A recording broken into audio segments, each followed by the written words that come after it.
जय जगन्नाथ सांग माने आसंतु आज बनेଇବା सुजी आउ बेसनर हलवा। देखंतु मु ता पई कोन सब नेजी सुजी बेसन ड्राई फ्रूट्स चीनी आउ क्षीर। आसंतु बनेଇବା आमे गैस रे गोटे करेई नेबा करेई गरम करिबा गैस लगेकी तापर आमे ता धरे 3 चामच घी दबा।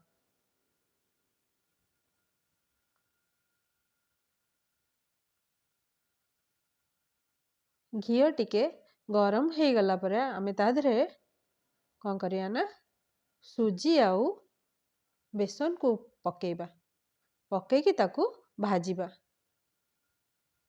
एई प्रोसेस पूरा सिम रे ही करिवे नहले बेसन आउ सुजीटा ठीक लागिबार चाहथिबा आ पोड़ी गले जम्मा भी भलो लागे। सुजी आउ बेसन को मिसेकी तार ताकू भलो भाबरे भाजीबा।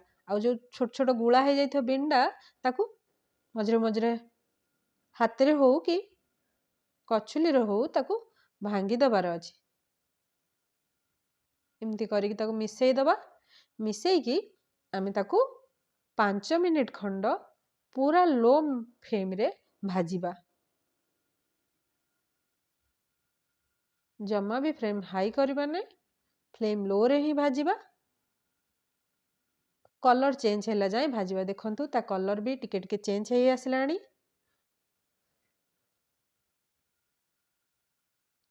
एबे देखो केमती कलर देखा जाउची। एबे कोन करिया ता धरे आमे चीनी पकेइबा। एबे कोन करिया क्षीर वार्म क्षीर टिके गरम क्षीर दबा। क्षीर गोटे ग्लास नेइची मु पूरा। ए हलवा रे खाली क्षीर ही दिया जाए पानी देले भल लागिवनी। एबे ता धरे आमे गुजराती रो गुंड पकेइबा।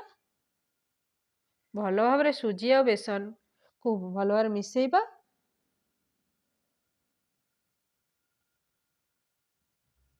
एबे आमे कोन करिवा ना काजू दीटा पकेइबा। मु काजू को भाजीनी सेमती पकेइची आउ किसमिस भी सेमती पकेइबा। सेमती पकेइले ही भलो लागे भाजी देले भी भलो लागेनी। एबे ताकू भलो भाबरे मिसेइबा। सबु प्रोसेस लो फ्लेम रे ही हबो।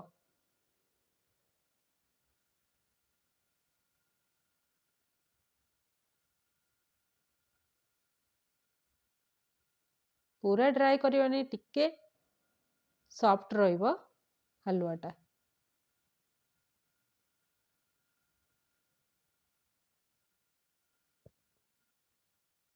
हमर हे गलानी एबे प्राय। एबे आमे कोन करिवा ना ता धरे भलो रे मिसेई मासेई देकी आउ टिके आमे ताकू भलो भाबरे मिसेई मासेई दबा आउ टिके ड्राई हबाकू ताकू छाड़ीबा।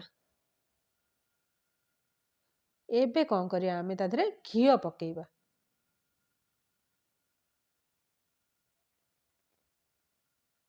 एबे ऊपर टिके घी पकेइकी आमे देखंतु पूरा ड्राई ड्राई हे जाइची। एबे लास्ट जस्ट चामच ए घी अल्प अल्प करी घी पकेइबा आउ ताकू आउ थरे घी सहित हलवाटा को भलो भाबरे मिसेई दबा।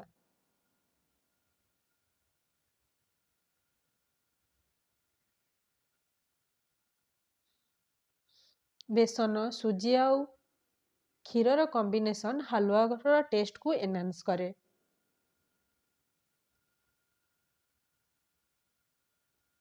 घी पसई सारी भलो भाबरे मिसेई दबा। एबे आमे कोन करिया गैस रो फ्लेम को बंद कर दबा। गोटे जगह रे हलवा को काढ़ी दबा आउ ता ऊपर किछि काजू रखी दबा। जय जगन्नाथ।